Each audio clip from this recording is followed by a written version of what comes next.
Assalamu alaikum class. We are going to discuss about the remaining portion of protein topic जो कि आपके पास है structure of protein. Protein का structure क्या होता है? प्रोटीन डिफरेंट स्ट्रक्चर अडॉप्ट करता है, उसके फंक्शन पे बेस करती है कि वो कैसा स्ट्रक्चर वो अडॉप्ट कर रहा है और उसका फंक्शन कैसा होगा। प्लस ये जो स्ट्रक्चर है या ये जो प्रोटीन की एक स्ट्रक्चर्स बन रहे हैं किस चीज़ पे डिपेंड कर रहा है, प्रोटीन की प्रॉपर्टीज किस पे बेस कर रही है, वो 3 कंडीशन पे बेस करती है। वो कौन सी हैं? सबसे पहले आपके पास काइंड ऑफ अमीनो एसिड, यानी कौन सी किस्म के अमीनो एसिड जो है वो यूज होते हैं। आपसे डिस्कस हुआ था कि टोटल 120 to 150 अमीनो एसिड्स हैं जो है वो एग्जिस्ट करते हैं, लेकिन उनमें से 20 अमीनो एसिड ऐसे हैं जो फ्रीक्वेंटली यूज होते हैं in the formation of protein. और वो अमीनो एसिड कौन से होते हैं? Glycine, alanine, glutamic acid, serine, ठीक है, और valine, arginine, leucine, tryptophan. These are certain amino acids that are used frequently in the production of protein. अब इसमें क्या है आपके पास? Kind of amino acid. यानी अगर जैसे फॉर एग्जांपल हम सपोज कर लेते हैं कि एक अमीनो एसिड जो है वो ए है, ठीक है, इसके बाद दूसरा अमीनो एसिड बी है, तीसरा अमीनो एसिड जो है वो सी है, चौथा अमीनो एसिड आपके पास डी है एंड सो ऑन।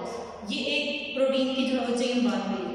अब इसमें sequence of kind of amino acid का मतलब ये है कि जो ए है वो एक टाइप का अमीनो एसिड है, दूसरा बी है वो बी टाइप का अमीनो एसिड है, जो सी है वो अलग है, इनकी नेचर अलग है, ठीक है। ये एसिडिक है, ये बेसिक है, ये न्यूट्रल है। न्यूट्रल अमीनो एसिड का मतलब होता है जिसमें जो अमीनो एसिड का बेसिक स्ट्रक्चर प्रेजेंट हो, कोई एक्स्ट्रा अमीनो ग्रुप अटैच ना हो या कोई एक्स्ट्रा कार्बोक्सिलिक ग्रुप जो है वो उसके साथ अटैच नहीं होगा, तो हम उस अमीनो एसिड को न्यूट्रल बोलते हैं। तो तीनों जो अमीनो एसिड हैं वो एक दूसरे से डिफरेंट है। This is kind of amino acid, ठीक है। ये भी डिपेंड करती है, अगर एक अमीनो एसिड के अंदर सिर्फ बेसिक आ जाए अमीनो एसिड तो उस प्रोटीन की नेचर क्या हो जाएगी? बेसिक हो जाएगी डेफिनेटली। दूसरे में अमीनो एसिड जो है वो आ जाए, एसिडिक अमीनो एसिड आ जाए तो उसकी नेचर भी एसिडिक हो जाएगी, और जिसमें ज्यादा न्यूट्रल आ जाएंगे तो फिर वो प्रोटीन न्यूट्रल हो जाएगी, उसके ऊपर कोई चार्ज जो है वो नहीं होगा। This is kind of amino acid. दूसरे नंबर पे आपके पास आ जाता है sequence of amino acid. Sequence का मतलब होता है तरतीब, यानी एक अगर अमीनो एसिड है फॉर एग्जाम्पल उसको हम 1 नंबर दे रहे हैं, 1 के बाद 2 आना चाहिए, 3 आना चाहिए, फिर 4 आना चाहिए। This is sequence. अगर अमीनो एसिड में एक के बाद 4 नंबर अमीनो एसिड आ जाए, फिर आपके पास 3 आ जाए, तो आपके पास जो प्रोटीन की नेचर है वो एक दूसरे से डिफरेंट होगी। फॉर एग्जाम्पल जैसे मैंने A B C D, this is the simple sequence. ये प्रोटीन को कोड करके जो आपके पास जी प्रोटीन है, इस जी प्रोटीन में क्या करना है? उसकी एक्टिविटी करनी है या उसने कैरी करना है। फॉर एग्जाम्पल लेट्स सपोज जो है वो हीमोग्लोबिन जैसे है आपके पास, उसने कैरी करना है प्रोटीन। ये सीक्वेंस प्रोटीन की एक है जो कैरियर प्रोटीन के तौर पे काम करेगी। अब इसके सीक्वेंस में थोड़ा सा चेंज आ जाए, फॉर एग्जाम्पल ए के बाद दोबारा ए लग जाए, ए की जगह क्या प्लेस हो जाए? ए। This is another sequence of amino acid, ठीक है। अब इस प्रोटीन के इस सीक्वेंस के चेंज होने की वजह से जो नेचर ऑफ प्रोटीन है वो भी क्या हो जाएगी? For example D. क्लियर? अब इसका क्या है? तीसरे नंबर पे आ जाता है number of amino acid. Number of amino acid का मतलब ये है कि कुछ प्रोटीन्स ऐसी होती हैं, यानी 10,000 प्रोटीन हमारी बॉडी के अंदर होती है, ह्यूमन बीइंग के अंदर, जो उसका स्ट्रक्चर बना रही है।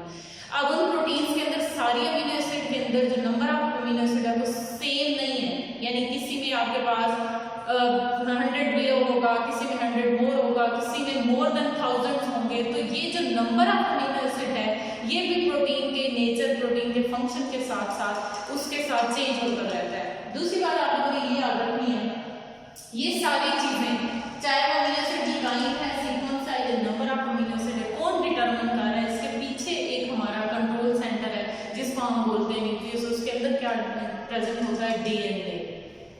That is the basic mechanism या बेसिक कोडिंग सीक्वेंस को प्रोवाइड करेगा आपको, तब जाके आपके पास वैसी प्रोटीन बनेगी। वो जैसा चाहेगा कि ए के बाद ए लगना है तो आपके पास कोड भी वैसा ही आएगा कि ए के बाद आप ए प्लेस करना है अमीनो एसिड, तब जाके ये प्रोटीन हमने बिल्ड करनी है। तो एक जो डीएनए है उसके अंदर छोटे छोटे पीसेस हैं जिसको हम जीन बोलते हैं, और वो जीन असल में डिटरमिन करती है this one kind of protein. अब आ जाते हैं इन सारी कंडीशंस को देखने के बाद हम आगे जो है वो करते हैं, जो कि हम हमारा टॉपिक है स्ट्रक्चर ऑफ प्रोटीन। उसमें सबसे पहले आपके पास है प्रोटीन का primary structure. Class primary structure क्या होता है? प्राइमरी स्ट्रक्चर का मतलब है कि सिंपल सीक्वेंस अमीनो एसिड का एक लॉन्ग चेन, ठीक है, जैसे एक ए बी सी डी इस तरह एक लॉन्ग चेन है, अमीनो एसिड जुड़ रहे हैं एक दूसरे के साथ, उनके दरमियान में बॉन्डिंग कौन सी होगी? डेफिनेटली पेप्टाइड बॉन्ड बनेगा। और पेप्टाइड बॉन्ड बनता जाता है, नंबर ऑफ अमीनो एसिड जो है वो चेन बनते जाते हैं, अटैच होते जाते हैं, एक लंबी सी सीधी सी चेन बनती है जिसको आप बोलते हैं primary structure of protein. This is the sequence ऐसे आपके पास एक स्ट्रेट चेन बनेगी, इसको आप क्या बोलते हैं कि ये प्राइमरी स्ट्रक्चर है। हमने एक एग्जांपल डिस्कस किया है जो कि आपके पास लाइसोजाइम। लाइसोजाइम क्या चीज है? लाइसोजाइम बेसिकली एक एंटीबैक्टीरियल जो है वो आप प्रोटीन बोल सकते हैं या एंजाइम बोल सकते हैं, एंजाइम के प्रोटीन्स होते हैं। तो जो ये लाइसोजाइम है इसके अंदर 129 अमीनो एसिड पाए जाते हैं। अब इस प्रोटीन के अंदर देखिए आपके पास 129 जो है वो अमीनो एसिड है, तो ये छोटी प्रोटीन होगी, इसमें जो नंबर ऑफ अमीनो एसिड्स है वो कम है।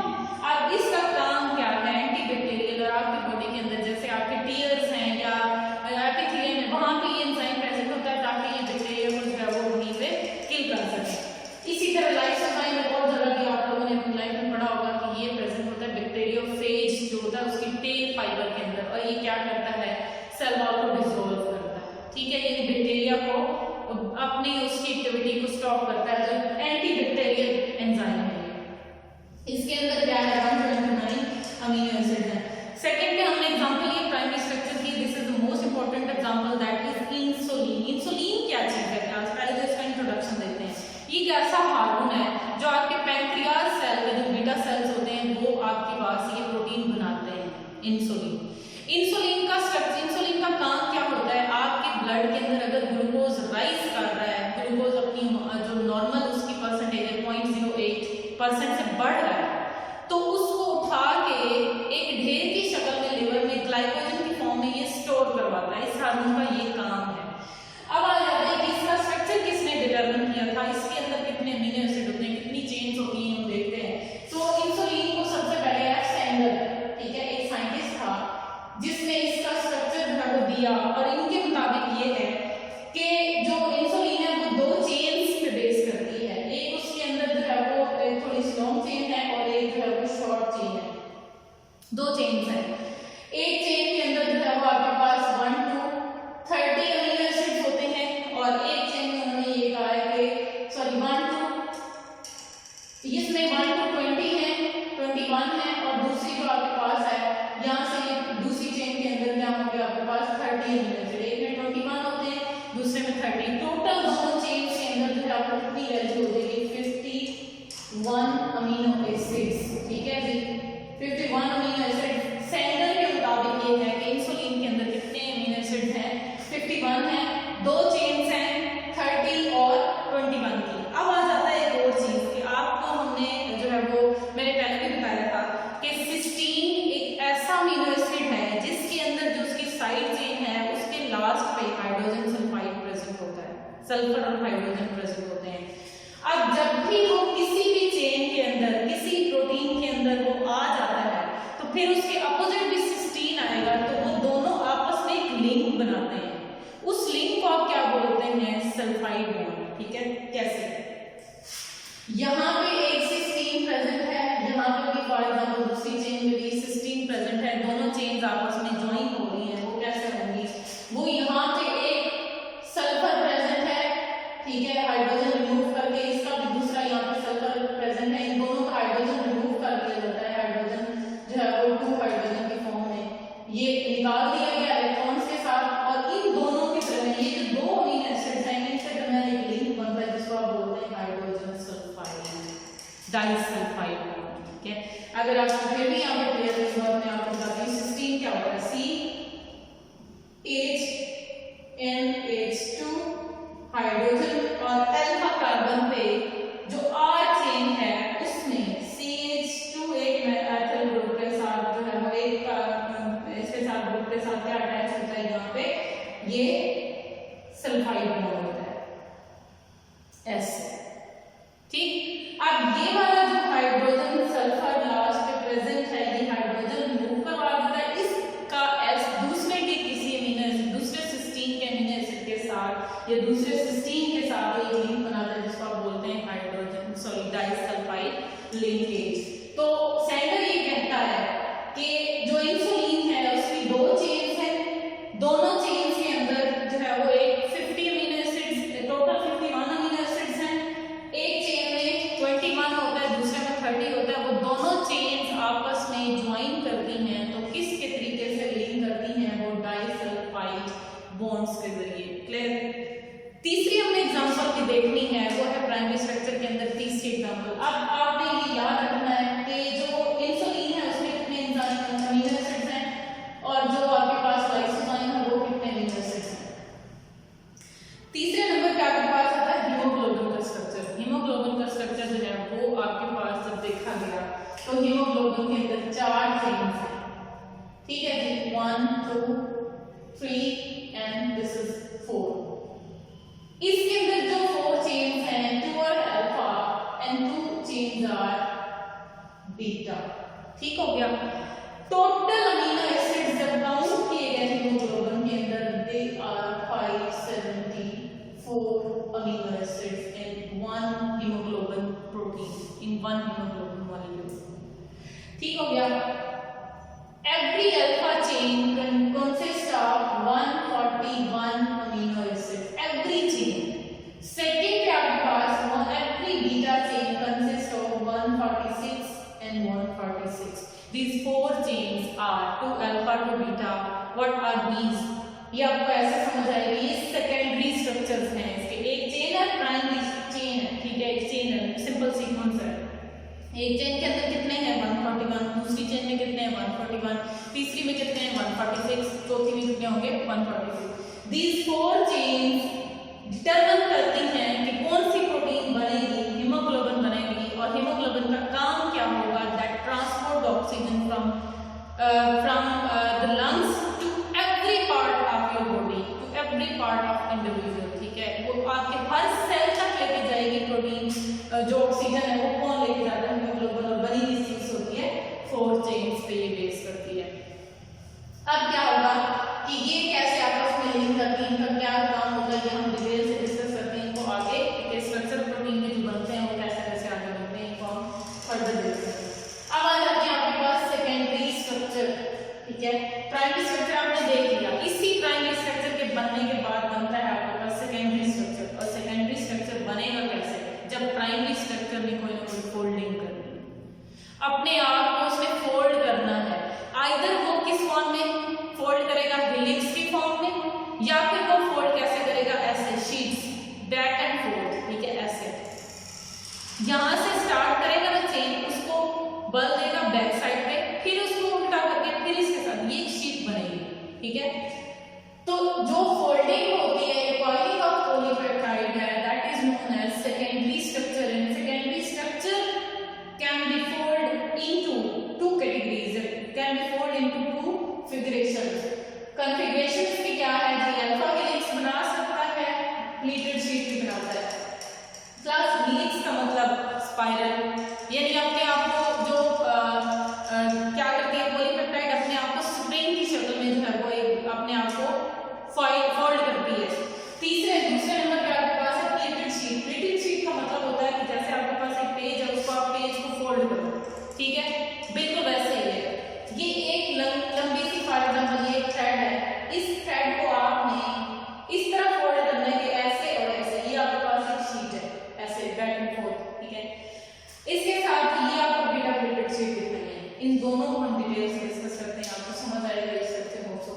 अल्फा हेलिक्स ये शीट है, यानी ये पेप्टाइड है, इसको आपने इस फॉर्म में टर्न देना है। ये कैसे होगा? ये ऐसे होगा। ठीक, कैसे क्यों ये टर्न करता है? इनके दरमियान पाई जाती है जो अमीनो एसिड होते हैं, उनमें पाई जाती है हाइड्रोजन बॉन्डिंग, 2 डिफरेंट। ये हमने लास्ट लेक्चर के अंदर डिस्कस किया, हाइड्रोजन बॉन्ड बनता कैसे, पार्शियल नेगेटिव, पार्शियल पॉजिटिव। उनके दरमियान ये अट्रैक्शन सी डेवलप हो जाती है हाइड्रोजन के साथ इलेक्ट्रोनेगेटिव एटम्स की, तो उसको आप क्या बोलते हैं? Hydrogen bond. ये पेप्टाइड जब बनती है, ये कैसे बनेगा? यहाँ पे आपको क्लियर हो जाएगा। ये भी एक अमीनो एसिड है, यहाँ भी अमीनो एसिड प्रेजेंट है, इसके साथ ये भी, इसके साथ ये भी अमीनो एसिड प्रेजेंट है। इन सब में जो है वो एक दूसरे के साथ लिंकेज बनाना है। इसका इलेक्ट्रोनेगेटिव एटम, इसका हाइड्रोजन हाइड्रोजन, इन दोनों ने आपस में एक लिंकेज बना लिया जिसको आप क्या बोलते हैं, हाइड्रोजन बॉन्ड। इस हाइड्रोजन बॉन्ड की कॉन्फ़िगरेशन ऐसे हुई कि उसने हेलिक्स की फॉर्म में एक दूसरे को अटैच करवाया। कैसे, ये देखिए, एक अमीनो एसिड था, फॉर एग्जांपल यहाँ पे आपको दोबारा से भी एक्सप्लेन कर देती हूँ कैसे बनेगा आपके पास, कि एक कार्बन है, ये सी, दूसरे कार्बोक्सिलिक एसिड था, ये का कार्बोक्सिलिक एसिड यहाँ पे, ठीक है, और इसके साथ ये दरमियान में इनका लिंक हो गया था, ये जो ऑक्सीजन थी वो निकल गई थी, यहाँ पे नाइट्रोजन आया था, दूसरे अमीनो एसिड था, one amino acid A and this is B, यहाँ पे नाइट्रोजन, इसके पास एक हाइड्रोजन प्रेजेंट था, यहाँ पे बच गया था। इनके दरमियान ये लिंकेज बनता है और इस अट्रैक्शन को आपने बोला था हाइड्रोजन बॉन्ड है। अगर ये ऐसे स्ट्रेट चेन में हाइड्रोजन बॉन्डिंग डेवलप हुई है तो उससे बनता है हेलिक्स। उनको ऐसे पॉलीपेप्टाइड को टर्न देगा तो वो स्पाइरल बन जाए।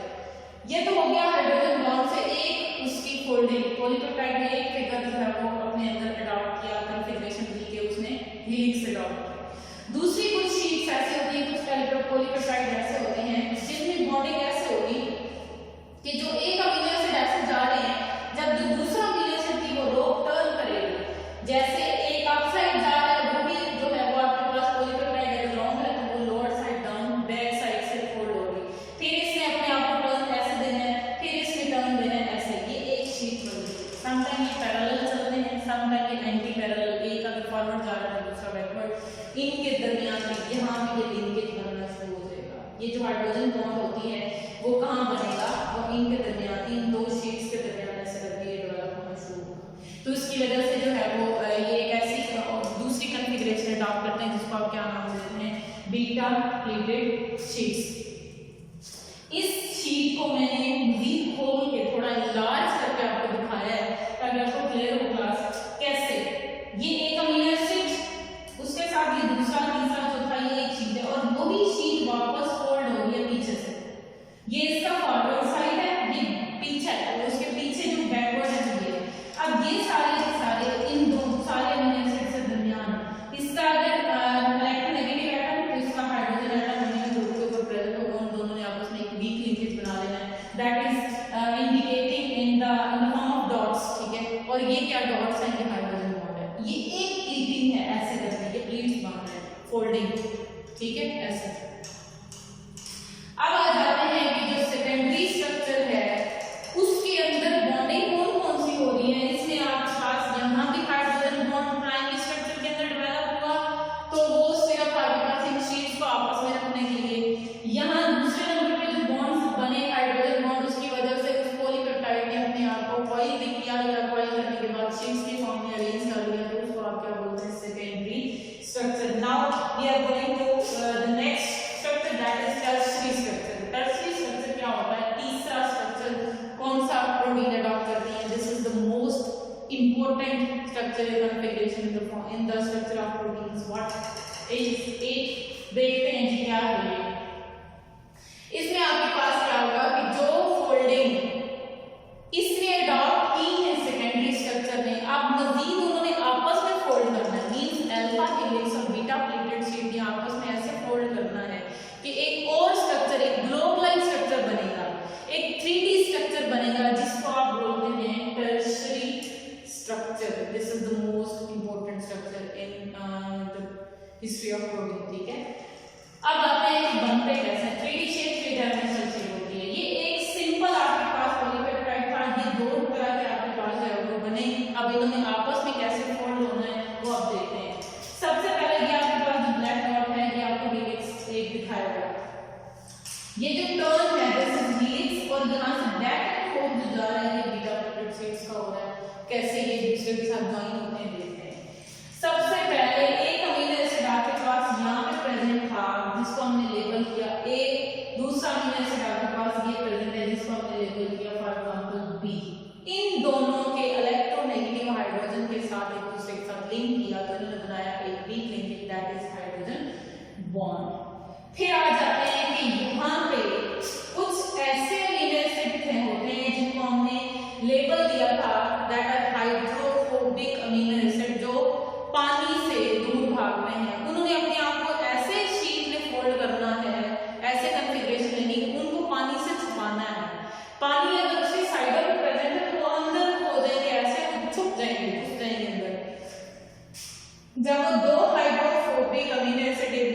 साथ आएंगे उनके दरमियान एक थोड़ी बहुत इंटरेक्शन डेवलप होगी, उसको आप बोलते हैं हाइड्रोफोबिक इंटरेक्शन। ये जो ब्लैक लाइन है it is indicating one amino acid that is hydrophobic, and the second line this indicating another amino acid that is also hydrophobic. और उनके दरमियान अगर इंटरेक्शन बन रहा है, लिंकेज बन रहा है, तो उसको आप क्या बोलते हैं, हाइड्रोफोबिक इंटरेक्शंस। तो जो टर्शरी स्ट्रक्चर होता है उसमें हाइड्रोजन बॉन्ड भी बनता है, उसमें हाइड्रोफोबिक इंटरेक्शंस भी पाई जाती है। अब आगे चलते हैं, आगे क्या सिस्टम होता है। इसमें एक और टाइप का भी अमीनो एसिड पाया जाता है। अगर जो टर्शरी स्ट्रक्चर अडॉप्ट हो रहा है और उस चेन के अंदर पाया गया सिस्टीन जो है वो अमीनो एसिड, सिस्टीन के अंदर सल्फर होता है। अब जो सिस्टीन आपस में एक दूसरे के सामने आ गए, उन दोनों सल्फर ने आपस में बॉन्ड बनाया, हाइड्रोजन आयन को रिलीज कर दिया, तो उस टाइम वो बॉन्ड जो बनेगा दो सिस्टीन्स के दरमियान, उसको हम नाम देते हैं डाइसल्फाइड बॉन्ड। ये हमने क्लियर किया, जहां पे हमने शो किया था बॉन्ड पहले हमने डिस्कस किया, दिस इज डाइसल्फाइड बॉन्ड, ठीक है, bond between two cysteine amino acids. अब आ जाते हैं तीसरे नंबर पे, ये क्या होता है, जो तीसरे चौथे नंबर पे बॉन्ड बनता है वो ionic bond, bond between ions, positive और नेगेटिव चार्जेस के दरमियान अट्रैक्शन डेवलप होती है, उसको बोलते हैं आयनिक बॉन्ड। फॉर एग्जांपल यहाँ पे इस साइड पे आपके पास एक ऐसा अमीनो एसिड है जो बेसिक है, ठीक, मींस उसके ऊपर कौन सा चार्ज होगा, सॉरी एसिडिक है, जिसके ऊपर कौन सा चार्ज होगा, नेगेटिव, ठीक है। दूसरी साइड पे आपके पास ऐसा अमीनो एसिड है जो बेसिक है और उसके ऊपर कौन सा चार्ज होगा, पॉजिटिव। पॉजिटिव नेगेटिव अट्रैक्ट करेंगे एक दूसरे को, और जो बॉन्ड बनेगा उसको आपने नाम क्या दिया, आयनिक बॉन्ड। तो आपके पास जो टर्शरी स्ट्रक्चर है उसमें 4 टाइप्स की बॉन्डिंग आती है, एक हाइड्रोजन बॉन्ड, दूसरी जो है वो डाइसल्फाइड बॉन्ड या लिंकेज, तीसरे नंबर पे हाइड्रोफोबिक इंटरेक्शन, और जो फोर्थ वन है that is ionic bond formation. तो इस वजह से जाके वो आपके पास final tertiary structure, globalised structure will develop at the end of at after the configuration of these type of bonds, ठीक है जी। उसके बाद आते हैं quaternary structure, this is the fourth structure of protein. इसमें सिंपल क्या होता है, टर्शरी स्ट्रक्चर की एग्रीगेशंस, जो टर्शरी स्ट्रक्चर बने हैं, ठीक है, टर्शरी स्ट्रक्चर जो बन गए हैं, अब उन्होंने जब 2 से ज्यादा इकट्ठे होना शुरू हो जाएंगे तो हम उसको क्या बोलते हैं, क्वाटरनरी स्ट्रक्चर्स, ठीक है जी। एग्रीगेशन और accumulation of 2 or more polypeptides। Class confuse नहीं होइएगा कि टर्शरी स्ट्रक्चर में समटाइम अल्फा शीट्स जो है वो 3D स्ट्रक्चर अडॉप्ट करेंगी, समटाइम वो दोनों मिलकर 3D स्ट्रक्चर भी अडॉप्ट कर सकते हैं। तो अगर सिर्फ अल्फा शीट है, फॉर एग्जांपल हीमोग्लोबिन की हम एग्जांपल ले रहे हैं, अल्फा शीट से उन्होंने 3D अलग, एक अल्फा ने 3D अलग ले लिया, दूसरी अल्फा ने अलग ले लिया, तीसरे बीटा जो चेन थी उसने अलग अपना टर्शरी बनाया या ग्लोबल स्ट्रक्चर बनाया, और फोर्थ जो अल्फा थी, फोर्थ चेन अल्फा थी, बीटा थी, उसने अपना एक अलग बना लिया। जब इकट्ठे होंगे तो वो एक एग्रीगेशन होगी, और उस एग्रीगेशन को हम क्या बोलेंगे, क्वाटरनरी स्ट्रक्चर्स, ठीक है। अब आपके पास इधर भी हमने एग्जांपल कोई हीमोग्लोबिन की दी है, क्या accumulation of 2 or more polypeptides। आपके पास एक पॉलीपेप्टाइड है अल्फा, उसने एक लिया कॉन्फ़िगरेशन 3D स्ट्रक्चर लिया, टर्शरी स्ट्रक्चर बनाया उसने, दूसरी अल्फा आई उसने अपना बना लिया, जो आपके पास एक और बीटा थी उसने अपना बनाया, दूसरी जो बीटा चेन थी उसने अपना बना लिया। अब इन सब ने इकट्ठे होके एक दूसरे के साथ लिंक करना है और एक प्रोटीन के तौर पे काम करना है। वो प्रोटीन कौन सी होगी, वो है आपके पास हीमोग्लोबिन, ठीक है। हीमोग्लोबिन का काम क्या है, ऑक्सीजन कैरिंग, और ऑक्सीजन कैरिंग तब पॉसिबल होती है जब ये आपके पास एक फिगर बनती है। अच्छा जी, उसके बाद एक चीज क्लास, आपने सुना होगा कि अगर आपके प्रोटीन स्ट्रक्चर के अंदर थोड़ा सा भी चेंज आ रहा है, उसका मिस कोड हो जाए, तो फिर वो प्रोटीन अपना फंक्शन परफॉर्म नहीं करती है। उसमें आपके पास जो कॉमन एग्जांपल हम लेते हैं वो हीमोग्लोबिन की है, उसके अंदर डिजीज कौन सी अलग अलग है, उस पर्सन को हम डिजीज पर्सन बोलते हैं जो अपना काम परफॉर्म प्रोटीन नहीं करवा रही होती, ठीक है। और उसके अंदर कॉमन एग्जांपल आपके पास आती है सिकल सेल एनीमिया की, यानी कि जो आरबीसी है, ठीक है, उसमें नॉर्मल उसका जो शेप होती है, नॉर्मल आरबीसी की शेप से ऐसे इसकी इलेक्ट्रिकल शेप होती है, अगर इस शेप से उसने कौन सी शेप लेनी है, सिकल, ठीक है,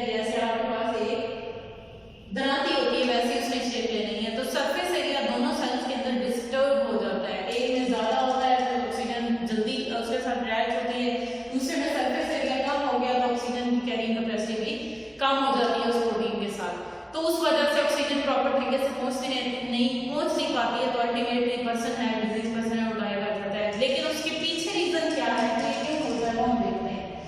वो क्या है आपके पास क्लास के जो बीटा चेन हमने जोड़ी, ठीक है, बीटा, इस बीटा चेन के अंदर 1 2 3 4 5 6 ये वो अमीनो एसिड आना है जो नॉर्मल चेन के अंदर आना चाहिए, ग्लूटामिक एसिड, ठीक है जी। अब होता क्या है, ये जो 6 नंबर पे अमीनो एसिड का कोड है, असल में देना किसने है, डीएनए ने। और डीएनए के अंदर जो कोड बन रहा था, डीएनए के अंदर कोड होना चाहिए था आपके पास CPC, जिससे जो मैसेंजर आरएनए बनेगा यहाँ पे वो क्या बनेगा, GAG, ठीक। इस कोड में, इस जो मैसेंजर आरएनए के बाद ट्रिपलेट कोड है, इसमें जाके कोड करना है ग्लूटामिक एसिड को, तब जाके बनेगी नॉर्मल चेन आपके पास और आपका फंक्शनल प्रोटीन बनेगी। पर क्या होता है, ये जो डीएनए है इसके अंदर सीक्वेंस ऐसे चेंज होता है, यहाँ पे आ जाता है A, मैसेंजर आरएनए के अंदर जो है वो A की जगह आना चाहिए था, वैसे डीएनए में था नहीं, लेकिन क्या होता है, यहाँ पे आ जाता है A के साथ U, समझ आई। अब ये जो कोड है वो किसको कोड करता है, वो है वेलिन, एक और अमीनो एसिड जो आपकी जो फंक्शनल प्रोटीन है उसको कोड नहीं करता। तो क्या होगा, जब ये स्ट्रक्चर यहाँ पे 6 नंबर पे चेंज आया तो ये वाला कोड आ गया, क्या होगा, यहाँ पे ग्लूटामिक एसिड की जगह क्या लगेगा, वेलिन। और जब वेलिन लगता है तो आपकी नॉर्मल जो प्रोटीन का स्ट्रक्चर बन रहा था बीटा चेन में वो वैसा डेवलप नहीं होता। अल्टीमेटली जो प्रोटीन अपनी कैरिंग कैपेसिटी है वो कम कर लेगी और उसका सेल क्या बन जाएगा, आपका RBC sickle cell. This was all about the quaternary structure and normal जो डेवलपमेंट ऑफ प्रोटीन था। अब आ जाते हैं कि फंक्शन का प्रोटीन, जो प्रोटीन इतने सारा हमने डिस्कस किया उसके क्या काम है, क्या जरूरियात है उनकी आपकी लाइफ के अंदर। तो मोस्टली हमारी बॉडी का 50% जो प्रोटीन पे बेस करता है। एनिमल्स में जो प्लाज्मा मेम्ब्रेन है उसमें भी प्रोपोर्शन सबसे ज्यादा प्रोटीन्स का होता है, ठीक है, in case of organic compound. अब हम देखते हैं सबसे पहला फंक्शन स्ट्रक्चर। प्रोटीन हमारे स्ट्रक्चर बिल्डिंग में इन्वॉल्व है, सेल के अंदर, सेल की मेम्ब्रेन बनाने के अंदर ये इन्वॉल्व है। जब सेल के अंदर ये इन्वॉल्व है तो पूरा एक इंडिविजुअल मल्टी सेलुलर ऑर्गेनिज्म वो किस पे बेस कर रहा है, उसके स्ट्रक्चर में भी प्रोटीन है। हमारे मसल्स बनाने में मायोसिन प्रोटीन है, हमारे जो है वो आपके पास नेल्स बनाने में केराटिन प्रोटीन है, हमारे जो डिफरेंट हेयर्स है इस तरह की बॉडी है बनाने के अंदर जो प्रोटीन इन्वॉल्व है। इसके साथ साथ कैटालिसिस में भी इन्वॉल्व है। कैटालिसिस जैसे एंजाइम है, एंजाइम इज प्रोटीन नेचर और enzyme biological catalyst and that speed up the reaction. और स्पीड अप करने के लिए जो हमने उसको वर्ड दिया वो कैटालिसिस है। प्रोटीन जो है वो स्पीड अप भी कर रही है, ठीक है जी, उससे रिएक्शन को भी चला रही है। फिर आपके पास protein act as receptors. Receptor क्या होते हैं, एक ऐसा स्पेसिफिक जो है वो स्ट्रक्चर जिसने मैसेज को सेंस करना है, स्टिमुलस को सेंस करना है और वो सेंसेशन कौन करवा रहा है, वो भी प्रोटीन करती है। फिर आ जाता है एनर्जी सोर्स। एनर्जी सोर्स का मतलब ये है कि प्रोटीन आपके पास जो है वो ब्रेक करके हम उसे एनर्जी भी गेन कर सकते हैं। जैसे आपके पास जो है वो कार्बोहाइड्रेट से एनर्जी गेन होती है, वैसे ही आपके पास एक प्रोटीन भी ऐसा स्ट्रक्चर है जिससे हम बोल सकते हैं सोर्स ऑफ एनर्जी है और आपके पास एटीपी यहाँ से हम ले सकते हैं। देन आपके पास आता है नॉर्मल डिफेंस फंक्शन। डिफेंस में कैसे होगा कि आपके जो प्रोटीन्स हैं वो डिफेंस कैसे करेंगे, एंटीबॉडीज, ठीक है। एंटीबॉडीज और प्रोटीन और एंटीबॉडीज बाहर से जो भी चीज सेल के अंदर एंट्री करेगी उस सेल के साथ उसके साथ फाइट करना है, अपने साथ लगा लेना है उस जर्म को, उस माइक्रो ऑर्गेनिज्म को, उस एंटीजन को, that is the foreign particle. और वो जब भी एंटर होगा उसके साथ उसको डिफेंस देगी, आपकी बॉडी को सेफ रखेगी। देन आपके पास आ जाता है ब्लड की क्लॉटिंग प्रोटीन भी होती है, यानी आपके खून को जब आपको इंजरी होती है, कोई ब्लड जो है बाहर निकलना शुरू हो गया है और अगर वो निकलता रहेगा तो आपके ब्लड के अंदर नॉर्मल जो परसेंटेज है लिक्विड की कम होनी शुरू हो जाएगी, ब्लीड हो जाएगा सारा। उस चीज से बचाने के लिए अल्लाह ताला ने आपको प्रोटीन दिए हैं और वो प्रोटीन ब्लड क्लॉटिंग प्रोटीन है। और जब आपको चाहिए होता है ब्लड को बंद करना है, उस ओपनिंग को क्लोज करना है, तो वहां पे वो घेरा लगाती है, उनको हम बोलते हैं क्लॉटिंग प्रोटीन। देन आपके पास आ जाता है आपके प्रोटीन कॉन्ट्रैक्शन भी करवा रही है, सेल की अंदर भी कॉन्ट्रैक्टिंग प्रोटीन होती है जो सेल मेम्ब्रेन को ये जो आप फ्री मूव करते हैं, उठते हैं, बैठते हैं, चलते हैं, फिरते हैं, ये भी प्रोटीन के कॉन्ट्रैक्ट और रिलैक्स होने का नतीजा है। जब तक ये कॉन्ट्रैक्ट रिलैक्स नहीं करेंगे तो आपकी बॉडी स्टिफ हो जाएगी और स्टिफनेस जो है वो आपकी मूवमेंट या मोबिलिटी को डिस्टर्ब कर देगी। This was all about the today's final protein lecture और इंशाल्लाह